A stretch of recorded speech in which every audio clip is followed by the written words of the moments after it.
Hello बच्चों, welcome to Alchemist YouTube channel. हमारा lecture है लेक्चर नंबर 5 और चैप्टर है केमिकल काइनेटिक्स। तो लास्ट क्लास में हमने डिस्कस किया था कि अलग अलग तरीके, अलग अलग मेथड्स जिससे हम ऑर्डर ऑफ द रिएक्शन निकाल सकते हैं। आज हम डिस्कस करेंगे कि हमें ऑर्डर गिवन है, लेकिन उस ऑर्डर के फर्दर क्वेश्चंस करेंगे, जैसे टाइम और कंसंट्रेशन के क्वेश्चंस करेंगे। तो हमारे सिलेबस में बेसिकली दो ही ऑर्डर हैं, या ज़ीरो ऑर्डर रिएक्शंस या फिर फर्स्ट ऑर्डर रिएक्शंस।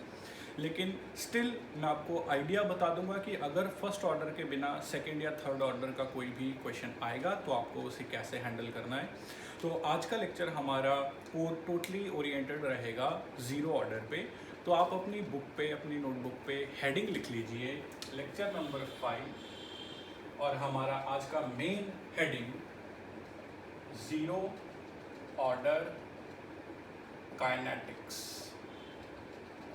यानी कि आज हम सिर्फ ज़ीरो ऑर्डर के बारे में डिस्कस करेंगे, यानी कि एक रिएक्शन ज़ीरो ऑर्डर है, उसके फर्दर कॉन्सेप्ट्स को डीपली स्टडी करेंगे कि ज़ीरो ऑर्डर कैसे डिफाइन होता है, उसमें क्या क्या इंपॉर्टेंट पॉइंट्स हैं। आज हम सारा ज़ीरो ऑर्डर पे क्वेश्चंस करेंगे, ठीक है। आज का लेक्चर अगर आप ध्यान से सुन लेंगे तो ज़ीरो ऑर्डर में से कोई भी क्वेश्चन आ जाए जेईई मेंस या एडवांस में या फिर नीट में या किसी भी स्कूल एग्ज़ाम में आप इजीली कर पाएंगे। तो आज का लेक्चर आप ध्यान से सुनिए। और ये दोनों ही ज़ीरो ऑर्डर काइनेटिक्स और first order kinetics are one of the most important parts of this complete chapter, ठीक है। तो जैसे मैक्सिमम क्वेश्चन इसमें से फर्स्ट ऑर्डर काइनेटिक्स में से आता है, लेकिन ज़ीरो ऑर्डर भी एक इम्पॉर्टेंट टॉपिक इसके अंदर रहेगा, ठीक है। तो आपने हेडिंग लिख लिया ज़ीरो ऑर्डर काइनेटिक्स। तो सबसे पहले मैं कोई भी अपनी एक रिएक्शन मान के चलता हूँ। मैक्सिमम बुक में यही रिएक्शन दी होती है कि ए एक रिएक्टेंट है जिससे बने प्रोडक्ट्स, ठीक है। तो मैं इसी रिएक्शन को मानकर मैं सारा ज़ीरो ऑर्डर काइनेटिक्स अपना सॉल्व करूँगा। मैं आपको लेक्चर के एंड में ये भी बताऊंगा कि अगर इस रिएक्शन की जगह कोई और रिएक्शन आ जाए तो उसे कैसे सॉल्व करेंगे। फिलहाल हम जो स्टैंडर्ड है, जो बुक में दिया हुआ है, उसी के अकॉर्डिंगली चलते हैं। तो ए मेरा रिएक्टेंट है, इससे प्रोडक्ट्स बने। अगर अब ये रिएक्शन ज़ीरो ऑर्डर है तो इसका रेट कैसे लिखा जाएगा? Rate equals to K concentration of A raise to power, order कितना है? 0, है ना। यानी कि इसका रेट आ जाएगा, रेट किसके बराबर आ जाएगा? के, क्योंकि ए की पावर 0 तो 1 हो जाएगा। तो ये ज़ीरो ऑर्डर की स्टैंडर्ड इक्वेशन है, यानी कि ज़ीरो ऑर्डर में रेट और रेट कांस्टेंट बिल्कुल सेम होते हैं, है ना। या मैं ऐसे बोल सकता हूं कि for zero order rate is always constant, है ना। अब तक हम ये पढ़ रहे थे कि जैसे जैसे रिएक्शन खत्म होती जाएगी तो रेट कम होता जाएगा, क्योंकि कंसंट्रेशन कम होती जाएगी। लेकिन ज़ीरो ऑर्डर एक ऐसी रिएक्शन है जिसमें रेट कम नहीं होगा, जिसका रेट फिक्स रहेगा। ये बात आप समझ रहे हैं? क्योंकि इसका रेट कांस्टेंट के बराबर आ गया, तो यानी कि इसका रेट फिक्स है। जितना रेट शुरू में है उतना ही 2 मिनट बाद होगा, उतना ही रेट 3 मिनट बाद होगा, उतना ही रेट 5 मिनट बाद होगा। तो ज़ीरो ऑर्डर रिएक्शन का रेट फिक्स होता है, क्योंकि वो कंसंट्रेशन पे डिपेंड नहीं करता। कंसंट्रेशन अगर चेंज होगी तो रेट चेंज नहीं होगा, क्योंकि कंसंट्रेशन की कोई टर्म ही नहीं है रेट में। ये समझ रहे हैं? अगर मैं मान लीजिए इसका मैं ग्राफ बना देता हूँ। मान लो मैंने वाई एक्सिस पे ले लिया रेट ऑफ रिएक्शन और एक्स एक्सिस पे ले लिया मैं दो ग्राफ बना लेता हूँ। पहले चलो कंसंट्रेशन का ग्राफ बना लेता हूँ, ठीक है। अब खुद देखिए, क्या रेट ऑफ रिएक्शन के फॉर्मूला में कंसंट्रेशन है ही नहीं। इसका मतलब कंसंट्रेशन जितनी भी चेंज हो, रेट ऑफ रिएक्शन चेंज नहीं होगा। और जो चीज़ कांस्टेंट होती है उसका ग्राफ कैसे बनेगा? कंसंट्रेशन बढ़ती जा रही है लेकिन रेट ऑफ रिएक्शन बढ़ती जा रही है, कम होती जा रही है, जैसे भी आप इसको मानिए। रेट ऑफ रिएक्शन फिक्स है, रेट ऑफ रिएक्शन इस तरह से स्ट्रेट लाइन बनेगी। और इसकी वैल्यू क्या होगी? रेट ऑफ रिएक्शन की वैल्यू किसके बराबर है? Rate constant. तो ये के पॉइंट पे कट करेगा। ये आपको पॉइंट में समझ आया कि रेट ऑफ रिएक्शन फिक्स है, भले ही कंसंट्रेशन चेंज हो रही है। सिमिलरली अगर मैं टाइम के साथ इसका ग्राफ बनाऊं, मान लो मेरे पास यहाँ पे वाई एक्सिस पे है रेट ऑफ रिएक्शन और एक्स एक्सिस पे है टाइम टी। तो जैसे टाइम चेंज हो रहा है तो रेट ऑफ रिएक्शन तो फिर भी कांस्टेंट है, because rate of reaction constant के बराबर ही है। तो भले ही टाइम भी चेंज होता रहे, rate of reaction still constant आएगा। कहाँ से? के। कितनी वैल्यू होगी इसकी? के। तो रेट ऑफ रिएक्शन के विद रिस्पेक्ट टू टाइम या विद रिस्पेक्ट टू कॉन्सेंट्रेशन ये दो ग्राफ बन जाएंगे। आपको याद रखना है जीरो ऑर्डर रिएक्शन में rate of reaction basically rate constant ही होता है, तो रेट ऑफ रिएक्शन कभी चेंज नहीं होगा। इतनी बात समझ रहे हैं? मान लो अगर ये कोई और ऑर्डर होता, या फर्स्ट ऑर्डर होता, या सेकंड ऑर्डर होता, तो रेट कंसंट्रेशन पे डिपेंड करता, यहाँ पे ए की पावर 1 आ जाती तो रेट कंसंट्रेशन पे डिपेंड करता। अब कंसंट्रेशन तो चेंज हो रही है, इसका मतलब रेट भी चेंज होता, लेकिन जीरो ऑर्डर में रेट चेंज नहीं होगा, कंसंट्रेशन कितनी भी चेंज हो जाए। ये पूरा पॉइंट आपको समझ में आ रहा है? तो आप ये पूरी चीज़ एक बार वीडियो को पॉज करके नोट कर लें। होपफुली आपको समझ आ गया होगा कि जीरो ऑर्डर में rate is basically rate constant, it does not change with time. ठीक है, ये पूरा आपने दोनों ग्राफ याद कर लेने हैं या समझ लेने हैं, बिल्कुल बेसिक से ग्राफ हैं, हो जाएगा। ठीक है, अब हम इस इक्वेशन को थोड़ा और मॉडिफाई करते हैं जीरो ऑर्डर के अंदर ही। हेडिंग लिख लीजिए integrated rate equation. Integrated rate equation. ठीक है, अब मैं इसमें इंटीग्रेटेड रेट इक्वेशन क्या है, जैसे नाम से ही पता चल रहा है कि इंटीग्रेट किया गया है रेट की इक्वेशन को। रेट की इक्वेशन कौन सी है जो अभी हमने बनाई, रेट इक्वल्स टू के इंटू कॉन्सेंट्रेशन। इस इक्वेशन को इंटीग्रेट किया गया है। अब इंटीग्रेट क्यों किया गया मैं आपको बताता हूँ। देखिए मेरे पास जीरो ऑर्डर के लिए रेट है के, ए की पावर 0। अब इस इक्वेशन में से दो ही चीजें मिल सकती हैं, रेट ऑफ रिएक्शन या रेट कांस्टेंट। इस इक्वेशन में टाइम नहीं मुझे पता, इस इक्वेशन में इनिशियल कंसंट्रेशन फाइनल कंसंट्रेशन मुझे कोई आइडिया नहीं है। ये इक्वेशन मुझे रेट या रेट कांस्टेंट बताएगी और कुछ नहीं बताएगी। लेकिन अगर हम इस इक्वेशन को इंटीग्रेट करेंगे तो ये इंटीग्रेट करके हमें और बहुत सारी चीज़ें बता सकती है, जिसके ऊपर हमारे चैप्टर के बहुत से न्यूमेरिकल्स हैं। तो पहले हम इसे इंटीग्रेट करके देखते हैं। देखिए इंटीग्रेट कैसे करना है। अब रेट को मैं फर्दर डिफाइन करता हूँ। आपको याद होगा लेक्चर नंबर 2 में मैंने लिखा था रेट क्या होता है, rate is change in concentration by change in time, और डिवाइड करना होता है हर एलिमेंट के कॉफिशिएंट से। याद है? तो मैं रेट को, मेरी इक्वेशन क्या थी, मेरी इक्वेशन थी ए से बना प्रोडक्ट, है ना। अब ए का कॉफिशिएंट है 1, तो मैं रेट को लिख सकता हूं चेंज इन कॉन्सेंट्रेशन, यानी कि डी ए, डी का मतलब चेंज, ए का मतलब concentration, by D T, coefficient है 1 और ये रिएक्टेंट है तो यहाँ पे एक माइनस साइन। आपको याद होगा ये सारा, अगर नहीं पता तो लेक्चर नंबर 2 रिवाइज कीजिए अपनी नोटबुक से। लेक्चर नंबर 2 में हमने लिखा था rate is change in concentration by change in time, है ना। तो मैं इसको एक साथ लिख देता हूँ, minus D A is K D T लिख सकता हूँ। अब मैं क्या करूँगा, इंटीग्रेट करूँगा both side, integrate both side. कैसे आएगा देखो, integration of D A is equal to integration of K D T. अब मैं इंटीग्रेशन कर रहा हूं तो मुझे लिमिट्स भी फिल करनी होगी। ए यानी कि कंसंट्रेशन की लिमिट क्या होगी, शुरू वाली कंसंट्रेशन से लेके फाइनल वाली कंसंट्रेशन तक, है ना।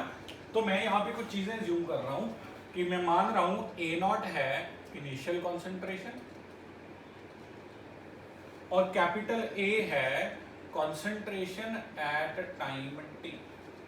ये मैं दो लिमिट्स ले रहा हूँ, शुरू वाली कंसंट्रेशन से फाइनल वाली कंसंट्रेशन तक। और टाइम की क्या लिमिट होगी, शुरू में टाइम 0 था, बाद में टाइम कितना हो गया t।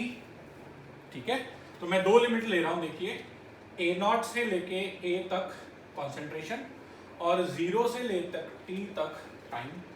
ठीक है, अब dA की इंटीग्रेशन, dx की इंटीग्रेशन क्या होती है x, तो dA की इंटीग्रेशन क्या होगी a, माइनस साइन बाहर है, लिमिट कहां से है a नॉट से लेके a तक। इस तरफ देखते हैं, कांस्टेंट इंटीग्रेशन से बाहर आ जाएगा, dt की इंटीग्रेशन बन जाएगी t, लिमिट 0 से लेके t तक। पॉइंट समझे? इतना तो इंटीग्रेशन आपको आता होगा। अब क्या करना है, final limit minus lower limit, upper limit minus lower limit, sorry upper limit a है तो सिंपली माइनस बाहर है a, माइनस लोअर लिमिट है a नॉट। पॉइंट समझे? इधर आएगा k, अपर लिमिट है t, माइनस लोअर लिमिट है 0, है ना। माइनस इसके अंदर चला गया तो बचा a not minus a equal to 0, तो 0 खत्म, kt बन गया, है ना। तो यहां से मेरी फाइनल इक्वेशन क्या बनी देखो, a not minus a is kt, या मैं k को नीचे डिवाइड कर देता हूं, तो t is A not minus A by के। ये आ गई मेरी फाइनल इंटीग्रेटेड रेट इक्वेशन। किस ऑर्डर के लिए? जीरो ऑर्डर के लिए। आपको ये इक्वेशन अच्छी तरह से याद करनी है और स्कूल के लिए आपको ये डेरिवेशन आनी चाहिए, क्योंकि स्कूल में कई बार प्रूव करने के लिए आ सकता है कि डिराइव करने के लिए कि इंटीग्रेटेड रेट इक्वेशन बनाई जीरो ऑर्डर की, और न्यूमेरिकल में आपको ये डायरेक्ट इक्वेशन यूज करनी आनी चाहिए। इसके सारे पॉइंट्स मैं आपको बता देता हूँ। यहाँ पे टी क्या है? टी बिल्कुल टी है मेरे पास टाइम। के क्या है? के है मेरे पास रेट कांस्टेंट। ए नॉट क्या है? ए नॉट है इनिशियल कॉन्सेंट्रेशन, रिएक्टेंट की बात कर रहे हैं हम। ए क्या है? अब ए को कुछ बच्चे फाइनल कॉन्सेंट्रेशन मान लेते हैं। फाइनल का मतलब रिएक्शन खत्म हो गया, फाइनल वर्ड गलत है। आपको ए को मानना है कॉन्सेंट्रेशन टी टाइम बाद, क्योंकि हम टाइम टी लेके चल रहे हैं। तो मान लो टी 3 मिनट है, तो 3 मिनट बाद कितनी कॉन्सेंट्रेशन बच गई वो ए है। मान लो टी 5 मिनट है, तो 5 मिनट बाद कितनी कॉन्सेंट्रेशन बच गई वो ए है। तो ए क्या है? कॉन्सेंट्रेशन कब? After time T. ये मेरे पास फाइनल इक्वेशन बन गई जीरो ऑर्डर के लिए integrated rate equation. T is A not minus A divided by के। ठीक है बच्चों, आप एक बार पूरा इसको ध्यान से देख लीजिए। ये पूरा पार्ट 1 और यहाँ से इंटीग्रेट कर दिया, फिर ये फाइनल मेरे पास आंसर आ गया। इक्वेशन क्या थी मेरी? ए अगर बनेगा प्रोडक्ट, मैं मान के चल रहा हूँ ये जीरो ऑर्डर रिएक्शन है, एग्जामिनर ने दे रखा है कि ये जीरो ऑर्डर रिएक्शन है। ठीक है बच्चों, आप एक बार पूरा इसको नोट कर लीजिए वीडियो को पॉज करके।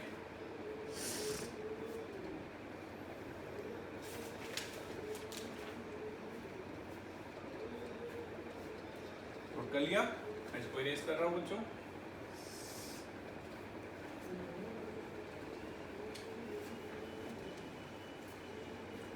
चलिए, मेरी इक्वेशन आ गई। ए से बन रहा है प्रोडक्ट। अगर इसका रेट लॉ लिखना है तो क्या आएगा? रेट इक्वल्स टू के, और इंटीग्रेटेड रेट इक्वेशन क्या आएगी? T equals to A not minus A by K. हो जाएगा बच्चों। अब इस इक्वेशन में से एक ग्राफ भी आपको आ सकता है, वो ग्राफ हम बना लेते हैं। ग्राफ रहता है concentration of A versus time T for zero order. देखो, जो हमने पहले 2 ग्राफ बनाए थे उसमें हमने रेट देखा था जीरो ऑर्डर का, और जीरो ऑर्डर का रेट तो फिक्स है, लेकिन कॉन्सेंट्रेशन तो टाइम के साथ साथ चेंज हो ही रही है ना। रेट चेंज नहीं हो रहा, कॉन्सेंट्रेशन तो घटेगी, क्योंकि रिएक्शन हो रही है तो कॉन्सेंट्रेशन घटेगी। तो कॉन्सेंट्रेशन और टाइम का ग्राफ वैसे की तरह स्ट्रेट लाइन नहीं आएगा, ये हमें प्लॉट करना पड़ेगा इस इक्वेशन से। अब आपको मेथड मैं बता देता हूँ, मैं क्लास में बहुत बार बता भी चुका हूँ कैसे करना है। जो मेरे पास वाई एक्सिस है उसको यहाँ पे वाई फिल कर दो, जो मेरे पास एक्स एक्सिस है उसको यहाँ पे एक्स फिल कर दो, और इसको फाइनली कंपेयर कर दो y equal to M X plus C के साथ। m होता है स्लोप, c होता है y इंटरसेप्ट। इतना बेसिक्स आपने मैथ में करा होगा। तो देखते हैं हम कैसे प्लॉट करना है इसको। कंसंट्रेशन a को मुझे y फिल करना है और t को x, तो t को x फिल कर दिया पहले तो। Is A not minus Y by K बन जाएगा। अब मुझे y को to M X plus C से इसे कंपेयर करना है, तो मुझे y को अकेले रखना होगा। तो मैं y को इधर रख के बाकी को देखता हूँ। इधर आ जाएगा x के equal to A not minus Y, Y side आ गया, बाकी तरफ उस तरफ चला गया, तो y is A not minus K X. ये मेरी बन गई इक्वेशन। इसको किससे कंपेयर करना है? स्ट्रेट लाइन की स्टैंडर्ड इक्वेशन से, y equal to M X plus C. देखो बच्चों, x के साथ जो है वो है स्लोप, x के साथ है स्लोप, x के साथ है स्लोप यानी कि माइनस के। तो इसमें से मुझे पता चला कि स्लोप है माइनस के। माइनस स्लोप कैसी होती है बच्चों? आपको पता होगा। माइनस स्लोप मतलब ग्राफ नीचे को जा रहा है, पॉजिटिव स्लोप मतलब ग्राफ ऊपर को जा रहा है, जीरो स्लोप मतलब ग्राफ बिल्कुल पैरेलल टू एक्स एक्सिस है। पता है ना आपको इतना? तो माइनस स्लोप है यानी कि ये ग्राफ तो नीचे को जाएगा। अब ए नॉट क्या है? सी की वैल्यू, सी की वैल्यू किसके बराबर है? ए नॉट। सी क्या होता है भाई? वाई इंटरसेप्ट, यानी कि ग्राफ वाई एक्सिस पे कहां से स्टार्ट करेंगे। अब वाई एक्सिस पे कहां से स्टार्ट करेंगे? ए नॉट पे। तो वाई एक्सिस पे कोई भी पॉइंट मान लो, उसको मान लो ए नॉट, तो ग्राफ यहां से स्टार्ट होगा। अगर c की वैल्यू 0 आती तो ओरिजिन से ग्राफ स्टार्ट होता। अब c की वैल्यू a0 आ रही है तो a0 से ग्राफ स्टार्ट होगा, ठीक है। स्लोप है -k, यानी कि नीचे को तो यहां से ग्राफ बनेगा डाउनवर्ड्स ऐसे, इसकी स्लोप आएगी -k, इस तरह से ये ग्राफ प्लॉट हो गया। पॉइंट समझे आप। आगे चल के हम नेक्स्ट लेक्चर में हम जैसे फर्स्ट ऑर्डर के बारे में पढ़ेंगे, तो फर्स्ट ऑर्डर का भी ग्राफ हम बिल्कुल इसी तरीके से बनाएंगे, जिसमें y एक्सिस को x मान के स्लोप कंपेयर करेंगे और y इंटरसेप्ट कंपेयर करेंगे। तो ये मेथड आपको आना चाहिए। y फिल कर दो, x फिल कर दो, इक्वेशन बनाओ, इक्वेशन को स्टैंडर्ड इक्वेशन से कंपेयर करो, स्लोप पता करो, y इंटरसेप्ट पता करो और ग्राफ प्लॉट करो, ठीक है। पूरा पॉइंट आपको यहाँ तक समझ में आ गया अच्छे तरीके से, पक्की बात, ठीक है। नोट कर लिया आपने ये सारा, वीडियो को पॉज कर लीजिए, आराम से इसको नोट कर लीजिए, बहुत इंपॉर्टेंट है। अब तक हमने 3 ग्राफ पढ़े हैं, तीनों ही बहुत इंपॉर्टेंट है बच्चों, ठीक है। नोट कर लिया। चलो मैं स्टैंडर्ड इक्वेशन मेरी यहीं पे रहने देता हूँ क्योंकि आगे भी काम आएगी वो, बाकी इरेज कर देता हूँ, ठीक है। अब इसमें एक इम्पॉर्टेंट टर्म और है, आप लिख लीजिए अपनी नोटबुक पे, हाफ लाइफ। ये बहुत इंपॉर्टेंट है, फर्स्ट ऑर्डर में भी हम पढ़ेंगे हाफ लाइफ। इसका मतलब क्या है, वैसे नाम से पता चल रहा है आधी जिंदगी। आधी जिंदगी मतलब मान लो मेरे पास जो रिएक्शन है, मैंने रिएक्टेंट के 100 मोल से रिएक्शन को शुरू किया। अब वो 100 मोल से रिएक्टेंट फाइनली 0 मोल बनेगा, क्योंकि कभी तो रिएक्शन खत्म होगी, अगर इक्विलिब्रियम नहीं आ रहा तो वो 0 मोल में कन्वर्ट होगा, है ना। तो आधी लाइफ का मतलब, हाफ लाइफ का मतलब वो 100 से हाफ यानी कि 50 कितने टाइम में जाएगा, वो है उसकी हाफ लाइफ। अगर मान लो मैं रिएक्टेंट के 70 मोल से स्टार्ट कर रहा हूँ तो वो 70 से 35 तक कितने टाइम में जाएगा, वो है हाफ लाइफ। अगर मैं 90 मोल से स्टार्ट कर रहा हूँ तो वो 90 मोल से 45 मोल तक कितने टाइम में जाएगा। हाफ लाइफ का सिंपली मतलब ये है कि आधा होने में, रिएक्टेंट को आधा बचने में या आधा खत्म होने में एक ही बात है, कितना टाइम लगेगा, उस टाइम को बोला जाएगा हाफ लाइफ, ठीक है। यहाँ पे एक इम्पॉर्टेंट बात आपको ये समझनी है कि कुछ बच्चे ये रट लेते हैं कि हाफ लाइफ में टाइम का हाफ करना होता है, कि मान लो रिएक्शन 10 मिनट में हो रही है तो 5 मिनट उसकी हाफ लाइफ हो गई। ये बिल्कुल ही गलत कॉन्सेप्ट है बच्चों। हाँ, जीरो ऑर्डर में ये कॉन्सेप्ट बिल्कुल सही है, वो आपको अभी पता चल जाएगा क्यों। लेकिन फर्स्ट ऑर्डर में या सेकंड ऑर्डर में या किसी भी और ऑर्डर में ये कॉन्सेप्ट बिल्कुल गलत है। हमें टाइम का हाफ नहीं करना, हमें कंसंट्रेशन का हाफ करना है। उसका एक कारण है कि रिएक्शन यूनिफॉर्म स्पीड से बढ़ती या कम होती नहीं है। रिएक्शन की स्पीड स्टार्टिंग में बहुत फास्ट होती है, फिर थोड़े टाइम बाद बहुत स्लो हो जाती है। तो रिएक्शन की स्पीड डिक्रीज होने का कोई यूनिफॉर्म रेट नहीं है, इसलिए हम यहाँ पे यूनिटरी मेथड नहीं लगा सकते कि अगर पूरी रिएक्शन 10 मिनट में ख़त्म हो रही है तो आधी रिएक्शन 5 मिनट में ख़त्म होगी, ऐसा कोई सीन नहीं है बच्चों। ये हम जीरो ऑर्डर में ज़रूर लगा सकते हैं, वो मैं जैसे मैंने आपको बताया, मैं आपको अभी प्रूव कर रहा हूँ। लेकिन फर्स्ट ऑर्डर में, सेकंड ऑर्डर में हमें ये देखना है कि बस कंसंट्रेशन हाफ कितने टाइम में होगी, हमें टाइम का हाफ नहीं करना, ठीक है। तो हाफ लाइफ का सिंबल कैसे होगा, इसका सिंबल है टी के पैर में छोटा सा हाफ। ये हाफ सिंबल का ही पार्ट है बच्चों, कई बच्चे इसको आगे चल के मल्टीप्लाई कर देते हैं, ऐसा बेवकूफ़ी नहीं करनी, ये सिंबल का पार्ट है टी हाफ। हाफ लाइफ की पहले आप डेफिनेशन लिख लीजिए, the time taken for concentration to become half, the time taken for concentration to become half, ठीक है। मैं रिएक्शन वही वापस लिख रहा हूँ, ए से बना प्रोडक्ट, ये लिखा ही हुआ है मेरे पास, ए से बना, चलो मैं दोबारा लिख देता हूँ, ए से बन रहा है मेरे पास प्रोडक्ट, ठीक है। इसका टाइम है A0 माइनस A/K। अब इसकी हाफ लाइफ निकालनी है तो मैं टी का सिंबल चेंज कर दूंगा, टी हाफ। देखो इनिशियल कॉन्सेंट्रेशन तो इनिशियल ही रहेगी, उसका तो कोई लेना देना नहीं है, के तो के ही रहेगा। अब फाइनल कॉन्सेंट्रेशन, आधा टाइम हाफ का मतलब कॉन्सेंट्रेशन हाफ बची हुई है, तो एक ही जगह आप क्या कर देंगे, हाफ। किसका हाफ, जितनी शुरू में थी उसी का हाफ। अगर 100 मोल से स्टार्ट किया तो 100 का हाफ, अगर 50 मोल से स्टार्ट किया तो 50 का हाफ। यहाँ पे हमने A0 से स्टार्ट किया था तो किसका हाफ, A0 का हाफ, A0/2। पॉइंट समझे। तो शुरू वाली कॉन्सेंट्रेशन का हाफ बच गया। कैसे सॉल्व करेंगे? टी हाफ आ गया, नीचे ए है, इन दोनों का एलसीएम लेंगे तो 2 आ जाएगा, इधर आएगा 2a0, ये 2 मल्टीप्लाई हो गया 2a0 माइनस a0, तो 2a0 minus a0 simply a0 बच जाएगा, a0 ये 2 नीचे चला जाएगा, a0 बाई 2k। तो ये मेरे पास आ गया जीरो ऑर्डर की हाफ लाइफ का formula, initial concentration bye 2 times rate constant. मैं तो दोबारा बोल रहा हूँ, ये 2 को नहीं काटना बच्चों, ये सिंबल है तो इसको छोटा सा लिख देते हैं, चलो इसके पैर में ये सिंबल है बस, ऐसे नहीं कि ये 2 कट जाएगा, ये सिंबल है।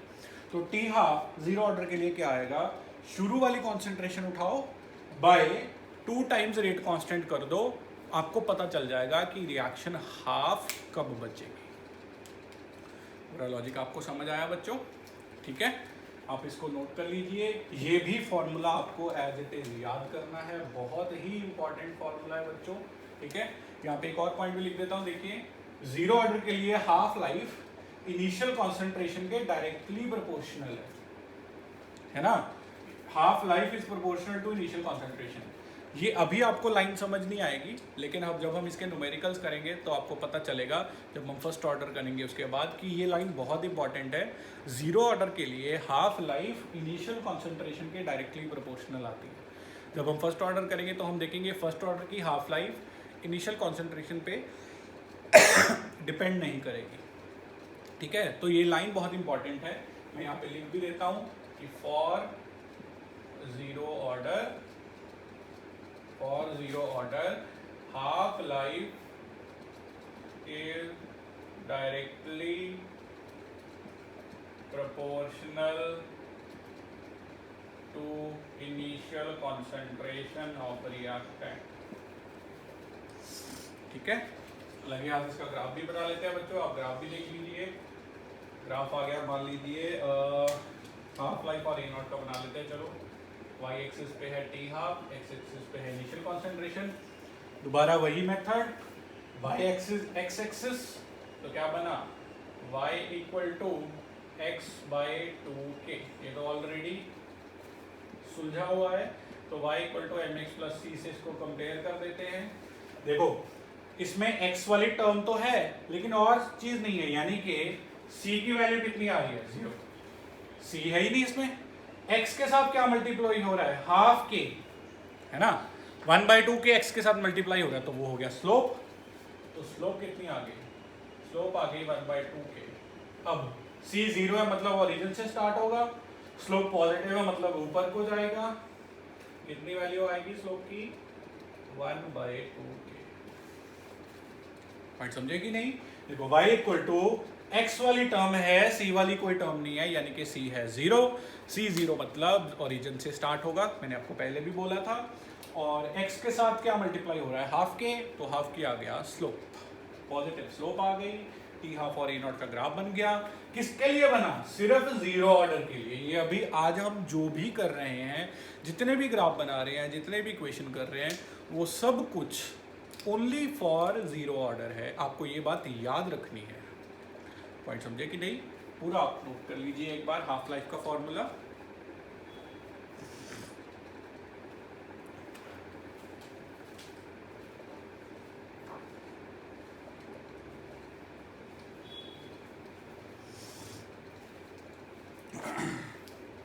नोट कर लिया बच्चों आपने पूरा पार्ट? ठीक है, चलो हाफ लाइफ हमारा हो गया, और हम देखते हैं लाइफ टाइम। अब लाइफ टाइम का क्या मतलब है बच्चों, हाफ लाइफ का मतलब आधा रह गया, लाइफ टाइम मतलब पूरा खत्म हो गया, सिंपल सी बात है। तो लाइफ टाइम या लाइफ पीरियड या लाइफ टाइम कुछ भी बोल लेते हैं, एज इट इज कोई सिंबल नहीं है। कई बार इसको t 100% लिखा होगा, यानी कि 100% खत्म हो गया, या हम इसे जैसे लिख सकते हैं t life time, lf life हो गया। ठीक है, तो जब पूरा ही खत्म हो गया तो कॉन्सेंट्रेशन कितनी बचेगी रिएक्टेंट की, 0, क्योंकि रिएक्शन तो पूरी खत्म हो गई, तो रिएक्टेंट सारा कन्वर्ट हो गया प्रोडक्ट में, है ना। तो इनिशियल तो a0 ही रहेगा, a0 तो इनिशियल कंसेंट्रेशन ही रहेगा, लेकिन फाइनल कंसेंट्रेशन कितनी आ जाएगी, 0। टाइम कितना आ जाएगा, t लाइफ टाइम। अब देखते हैं कैसे निकालना है। देखो इक्वेशन क्या थी, टी है ए नॉट माइनस ए बाई के। टी का मैं सिंबल चेंज करता हूँ, लाइफ टाइम कितना आ गया, ए नॉट, ए है 0 बाई के, तो ये मेरे पास आ गया लाइफ टाइम का फॉर्मूला। हाफ लाइफ का फॉर्मूला कितना था, टी हाफ लाइफ का कितना था, ए नॉट बाई 2 के, है ना, और टी लाइफ टाइम का फॉर्मूला कितना है, ए नॉट बाई के। ठीक है, तो हाफ लाइफ का ए नॉट बाई 2 के, लाइफ टाइम का ए नॉट बाई के, कुछ रिलेशन देख सकते हैं आप इसमें। देखो जो लाइफ टाइम है वो हाफ लाइफ से डबल है, ध्यान से देखो, अगर मैं हाफ लाइफ को डबल कर दूं, यहाँ पे 2 मल्टीप्लाई कर दूं, तो 2 कट के ए नॉट बाई के बच गया ना, यानी कि जितना आधा कंप्लीट होने में लग रहा है उसको डबल कर दो, वो पूरा कंप्लीट होने में लग रहा है। सर अभी आप बोल रहे थे कि ऐसा कोई रूल नहीं होता कि आधा कंप्लीट होगा जितने और पूरा कंप्लीट जितने टाइम में होगा, वो उसका कोई आपस में यूनिटरी मेथड नहीं है, कोई लिंक नहीं है, लेकिन ज़ीरो ऑर्डर सिर्फ एक ऐसी टाइप की रिएक्शंस है जिसमें आप यूनिटरी मेथड लगा सकते हैं। ये बहुत इंपॉर्टेंट पॉइंट है, आप ज़ीरो ऑर्डर में यूनिटरी मेथड लगा सकते हैं। आप फर्स्ट ऑर्डर सेकंड ऑर्डर में, अगर मान लो फर्स्ट ऑर्डर में आपको लाइफ टाइम दे रखा है कि पूरा कंप्लीशन 10 मिनट में हो रहा है, तो आधा कंप्लीशन कितने टाइम में होगा, तो आप ये नहीं बोलोगे कि 5 मिनट, क्योंकि वो फर्स्ट ऑर्डर है। लेकिन अगर ज़ीरो ऑर्डर है और ज़ीरो ऑर्डर पूरा कंप्लीट 10 मिनट में हो रहा है, तो आधा 5 मिनट में होगा, आधे का आधा 2.5 मिनट में होगा। पॉइंट समझ रहे हैं? तो ज़ीरो ऑर्डर में आप डायरेक्ट यूनिटरी मेथड लगा सकते हो, लेकिन फर्स्ट ऑर्डर में, सेकंड ऑर्डर में, ये प्रूव भी करा, देखो मैंने, पूरी लाइफ आधी लाइफ का सीधा सीधा हाफ का रिलेशन है, ठीक है ना। तो आप सीधा, आप जब भी आपको ज़ीरो ऑर्डर का क्वेश्चन आएगा कॉम्पिटिटिव एग्जाम में, आपको स्कूल में यूनिटरी मेथड से नहीं करना है, स्कूल में आपको सब निकालना पड़ेगा, के निकालना पड़ेगा, ए नॉट निकालना पड़ेगा, फिर तरीके से करना पड़ेगा। लेकिन अगर आप कॉम्पिटिटिव एग्जाम में हो तो ज़ीरो ऑर्डर पे आप सीधा यूनिटरी मेथड लगा सकते हो कि हाँ भाई पूरी रिएक्शन 10 मिनट में कंप्लीट हुई, तो आधी रिएक्शन 5 मिनट में, तो उससे भी आधी 2.5 मिनट में, उससे भी आधी 1.75, तो आप ऐसे आराम से निकाल सकते हो। पॉइंट समझ में आया आपको? तो आपको इसी तरह से एग्ज़ाम में क्वेश्चन सॉल्व करने हैं, 1.75 नहीं, सॉरी 1.25, ठीक है, इसी तरह से आपको एग्ज़ाम में क्वेश्चन करने हैं। अगर फर्स्ट ऑर्डर ज़ीरो ऑर्डर का है, अगर फर्स्ट ऑर्डर आए, सेकंड ऑर्डर आए, तो आप कोई अपनी तरफ से यूनिटरी मेथड नहीं लगा सकते, फिर आपको प्रॉपर तरीके से फार्मूला से निकालना होगा, ठीक है। तो पहले आप फुल लाइफ का लिखिए, ये जो भी मैंने बोर्ड पे लिखा है लिखिए, इसके साथ ही मैं आपको लाइन में लिखवा रहा हूँ, पहले आप इसको नोट कर लीजिए, वीडियो को पॉज करके नोट कर सकते हैं आप।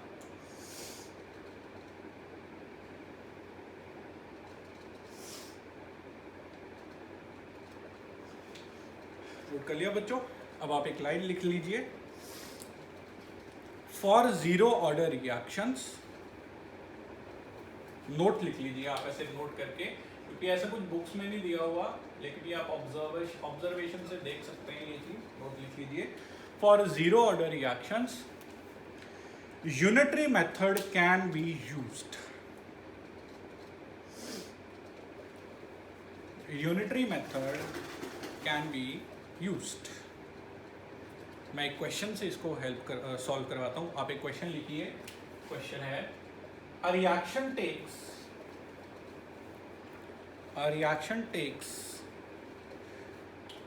2 minutes.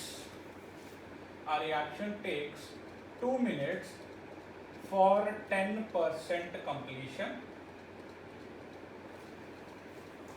2 minutes for 10% completion. Find time taken for पहला पार्ट 50% completion, दूसरा पार्ट 75% completion, तीसरा part 100% completion. Given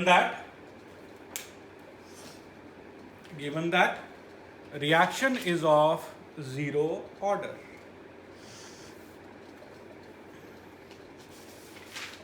given that reaction is of zero order, ठीक है। बिल्कुल वही तरीका, अब जीरो ऑर्डर है तो मैं यूनिटरी मेथड लगाऊंगा बच्चों। देखो कैसे, पहला पार्ट सॉल्व करते हैं। 10% कंप्लीट हुआ 2 मिनट में, 50%, 10 को 50% कैसे बनाएं, इंटू 5 कर दें, तो 50% इंटू 5, इधर भी इंटू 5 इंटू 2 मिनट्स, यानी कि 50% कितने टाइम में कंप्लीट हो गया? 10 मिनट में क्वेश्चन खत्म। कोई हमें सॉल्व नहीं करना, ई नॉट नहीं निकालना, के नहीं निकालना, क्वेश्चन खत्म हो गया। पॉइंट समझे? यूनिटरी मेथड, जीरो ऑर्डर दिया हुआ है इसलिए मैं यूनिटरी मेथड लगा रहा हूँ। सेकेंड, फिर से 75%, तो देखो 10% कंप्लीट हो गया 2 मिनट में। अब 10 को डायरेक्टली 75 नहीं बना पाएंगे, कैसे करेंगे? या 7.5 से मल्टीप्लाई कर दो, या पहले 1% का निकाल लो, कैसे भी कर दो। 1% कंप्लीट होगा 2/10 मिनट में, 75% कंप्लीट होगा 2/10 इंटू 75, कितना आ गया? 5 के टेबल पे, 2 पे पहले 2 5, और ये कितना आ गया? 5 1 5, 15 मिनट खत्म क्वेश्चन। पॉइंट समझ में आया? तीसरा पार्ट 100% कंप्लीट, 50 का डबल। अगर 50% 10 मिनट में हो रहा है तो 100% 20 मिनट में होगा, चाहे भले ही आज कैसे भी देख सकते हो, आपकी मर्जी है। तो 50% कंप्लीट हो रहा है 10 मिनट में, तो 100% कंप्लीट होगा 20 मिनट में, क्वेश्चन खत्म। पॉइंट समझ आया आपको कैसे किया मैंने? तो ये जीरो ऑर्डर के क्वेश्चन में ये बेनिफिट है, ये हर एक ऑर्डर में नहीं होता, लेकिन जीरो ऑर्डर में ये बहुत बेनिफिट रहता है कि हम आसानी से यूनिटरी मेथड लगा के इसके क्वेश्चंस को सॉल्व कर सकते हैं। नोट कर लीजिए आप वीडियो को पॉज करके।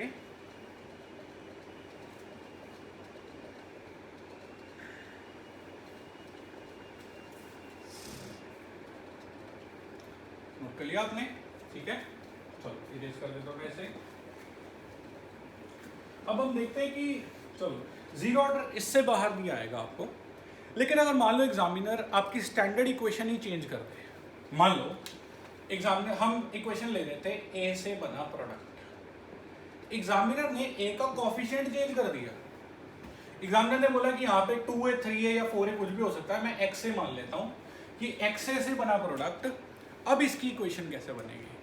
अब आप इस पे स्टैंडर्ड इक्वेशन नहीं लगा सकते, क्योंकि स्टैंडर्ड इक्वेशन में हमने तो कोफिशिएंट 1 माना था, इसलिए हमारे क्वेश्चन 1 के अकॉर्डिंगली चल रहे थे।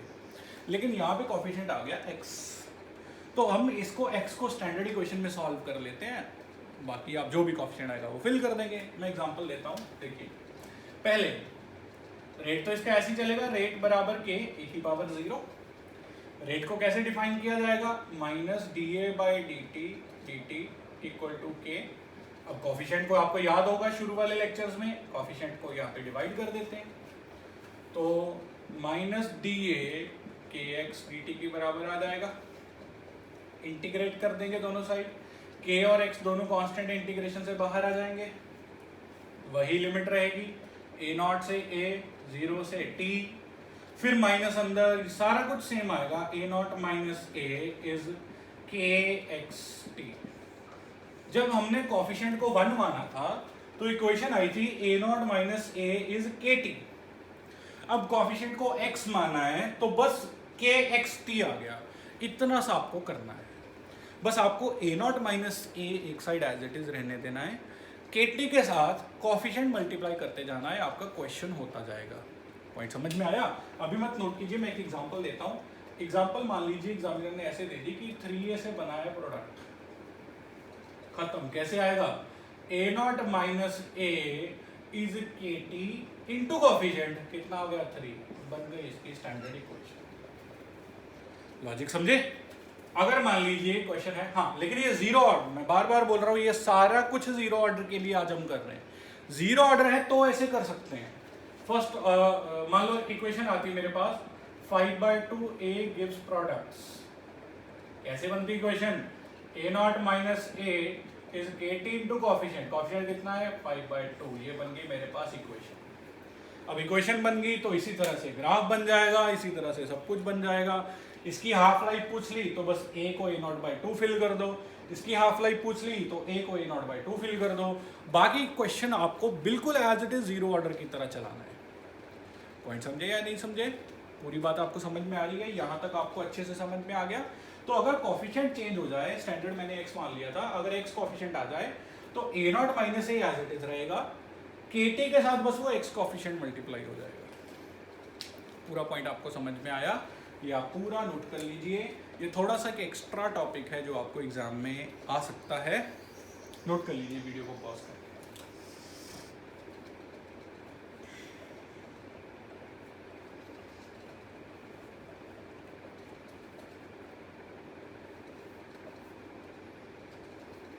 ठीक है बच्चों, नोट कर लिया आपने। अब जीरो ऑर्डर का न्यूमेरिकल पोर्शन हमारा इतना ही था, बस एक लास्ट थोड़ा सा हम थ्योरेटिकल पोर्शन कवर कर लेते हैं। हेडिंग लिख लीजिए, example of zero order reaction. ये नीट में एक बार क्वेश्चन आया हुआ है, ऐसे चार ऑप्शन में से जीरो ऑर्डर पहचाननी थी, तो आपको एनसीईआरटी की एग्जाम्पल्स थोड़ी सी पता होनी चाहिए। मैं आपको एक दो एग्जाम्पल्स करवा देता हूँ। Examples of zero order reaction, सबसे पहली फोटोकेमिकल रिएक्शन।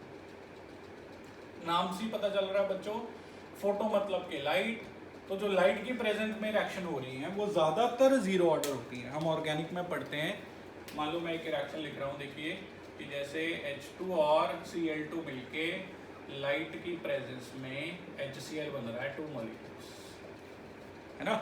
अब ये लाइट के प्रेजेंस में हो रहा है, तो ये जीरो ऑर्डर रिएक्शन है। इसमें जीरो ऑर्डर कैसे आएगा, देखिए रेट कितना आएगा इसका, जीरो ऑर्डर है तो K ना तो H2 के डिपेंड कर रहा है, H2 की पावर 0 और Cl2 की भी पावर 0, यानी कि इसका सिंपली रेट जो है वो रेट कांस्टेंट पे डिपेंड करेगा।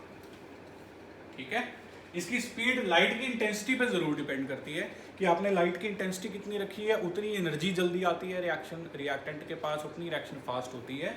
तो आप इसके साथ एक लाइन लिख सकते हैं, एक लाइन भी लिख सकते हैं कि रेट इज, मैं बोर्ड पे लिख देता हूँ, rate is directly proportional to intensity of light. तो ये जब भी आपको कोई फोटोकेमिकल रिएक्शन दिखेगी तो वो काफ़ी चांसेस हैं कि वो एक ज़ीरो ऑर्डर रिएक्शन होगी। ठीक है, जहाँ भी आपको लाइट का यूज़ दिखेगा वो एक ज़ीरो ऑर्डर रिएक्शन होगी। सेकेंड टाइप आप लिख सकते हैं एंजाइम कैटालिसिस। अगर आप बायो के स्टूडेंट हैं, नॉन मेडिकल के स्टूडेंट हैं, तो आपको पता होगा बॉडी में एंजाइम का क्या पार्ट है। एंजाइम भी एक तरह का कैटालिस्ट होता है, बॉडी की सारी रिएक्शन को एंजाइम कैटालाइज करता है, फास्ट करता है। ठीक है, तो जो एंजाइम की कैटालिसिस होती है वो सारी भी ज़ीरो ऑर्डर रिएक्शंस में फॉल करती है। तो एंजाइम कैटालिसिस ये भी ज़ीरो ऑर्डर रिएक्शन में आएगी आपके पास। ठीक है, तीसरी रिएक्शन आप तीसरी एक और लिख लीजिए, dissociation of gas on solid catalyst surface at high pressure. Dissociation of gas on solid catalyst surface at high pressure मतलब अगर कोई गैस है वो सॉलिड के ऊपर, अगर कोई ऐसी रिएक्शन है जिसमें कोई गैस आई वो सॉलिड के ऊपर जुड़ के अपने पार्टिकल में डिसोसिएट हो गई, तो ऐसी रिएक्शन ज़ीरो ऑर्डर होएगी। इसमें एक्चुअली जितने भी ऐसी रिएक्शन होती है ये कैटलिस्ट की सरफेस पे डिपेंड करती है, ये कॉन्सेंट्रेशन ऑफ रिएक्टेंट पे डिपेंड नहीं करती, कॉन्सेंट्रेशन ऑफ गैस पे डिपेंड नहीं करती, क्योंकि सरफेस है जो असली चीज़ है। सरफेस पे आने के बाद रिएक्शन हो रही है तो सरफेस इंपॉर्टेंट है। तो ऐसी रिएक्शन में सरफेस रेट डिसाइड करती है, जितनी ज़्यादा सरफेस होगी उतना ज़्यादा रेट होगा। रिएक्टेंट की कॉन्सेंट्रेशन पे डिपेंड रेट नहीं करेगा। तो ये भी एक तरह से ज़ीरो ऑर्डर है। ठीक है बच्चों, तो ज़ीरो ऑर्डर के बारे में जितना भी हम कर सकते थे वो सारा यही था। अब इसके सिर्फ आपको न्यूमेरिकल्स करने हैं डीपीपी में से, बाकी सारा ज़ीरो ऑर्डर यहीं तक का है। आप एनसीईआरटी ज़रूर पढ़ें ताकि आपको थोड़ा बहुत स्कूल की टर्म्स, सब्जेक्टिव टर्म्स भी समझ आएँ साथ साथ। अदरवाइज़ ज़ीरो ऑर्डर में इससे ज़्यादा न्यूमेरिकल्स, इससे ज़्यादा क्वेश्चंस नहीं बनेंगे। जो हमने फार्मूला किया कि T is A0 minus A/K, वही हमारा सबसे इंपॉर्टेंट फार्मूला है, या हाफ लाइफ का फार्मूला किया A0/2K, वही हमारा सबसे इंपॉर्टेंट फार्मूला है। ठीक है, तो आपको इसको बार बार इस वीडियो को 2 बार 3 बार देख के अपने अच्छे से साफ साफ नोट्स बना के आपको डीपीपी सॉल्व करनी है। ठीक है, थैंक यू सो मच बच्चों।